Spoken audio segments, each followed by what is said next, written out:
There were more dead ravens along his path, some of them wounded in the back. He knew she could have easily talked her way past them, or clouded the little tiny raven brains with a spell. She was going out of her way to kill everything in her path. This wasn't Zenobia, not as he knew her.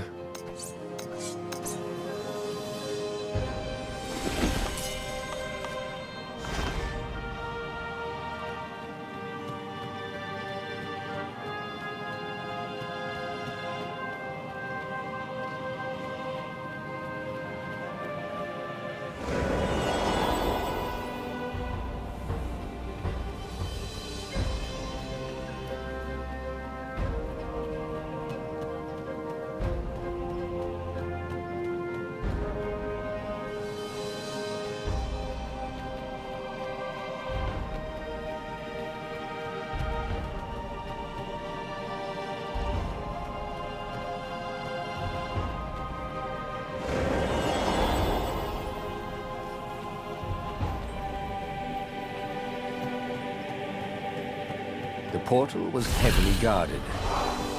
It must go someplace they really didn't want it to go.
There was an engraving.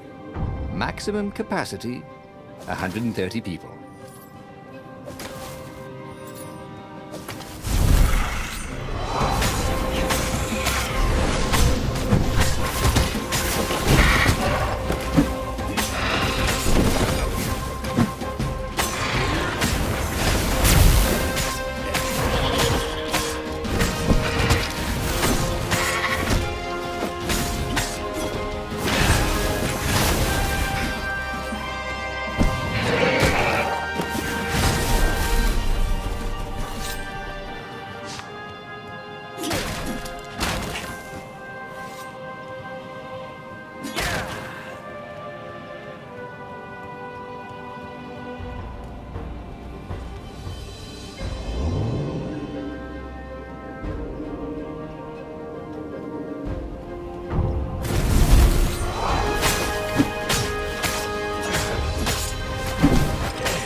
So, his beloved was possessed by the spirit of a demon.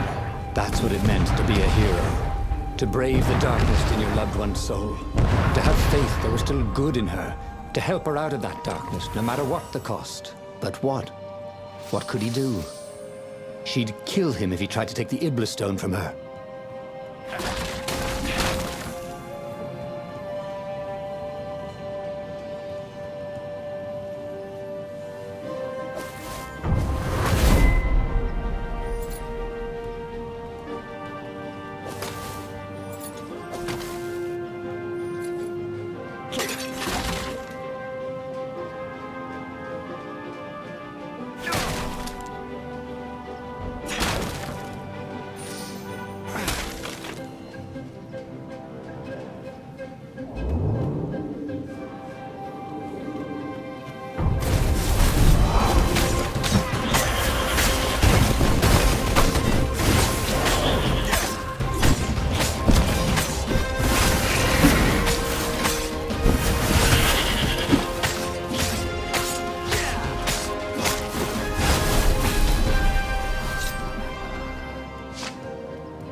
At the end of the trail of raven corpses was Zenobia.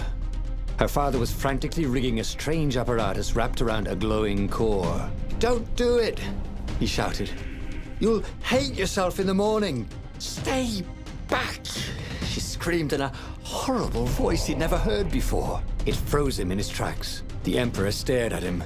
"Run," he told the toad, "or hop!" But he didn't manage to voice it, only think it. Zenobia stabbed her blade forward, and His Majesty fell dead. She began laughing hysterically. Or was she weeping? "Just walk away," she laughed at him.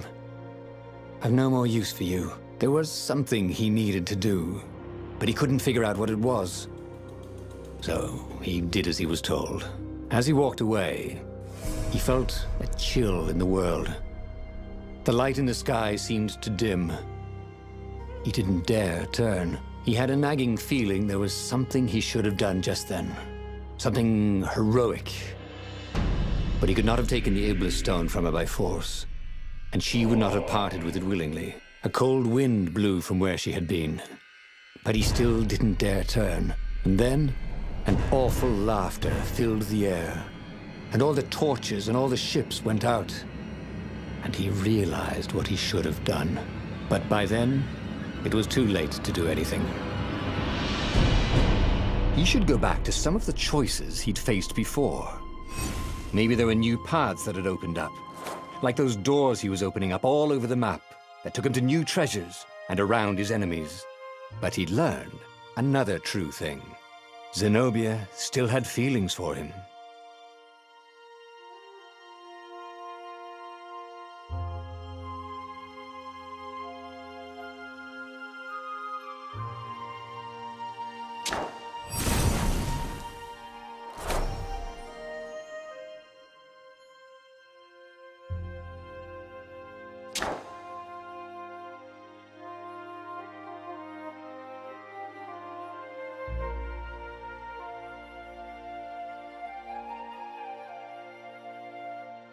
The book's pages fluttered to the beginning once again, faster than before, and he fell. The clouds parted over the Isles of Boreas. It was time to choose. The rebellion was in trouble. Ravens were scouting for the secret rebel base.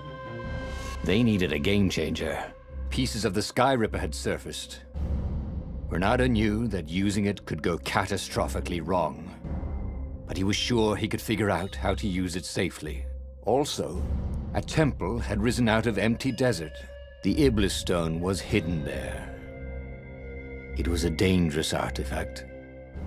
It could corrupt its user into a bloodthirsty monster. Maybe he could find a way to use it, to take its power without surrendering to its wickedness. And also, his old friend Lapino needed rescuing. Of course, Renato had a pretty strong suspicion that Lapino had betrayed the rebellion, and he had a gut feeling that he needed to use that to his advantage.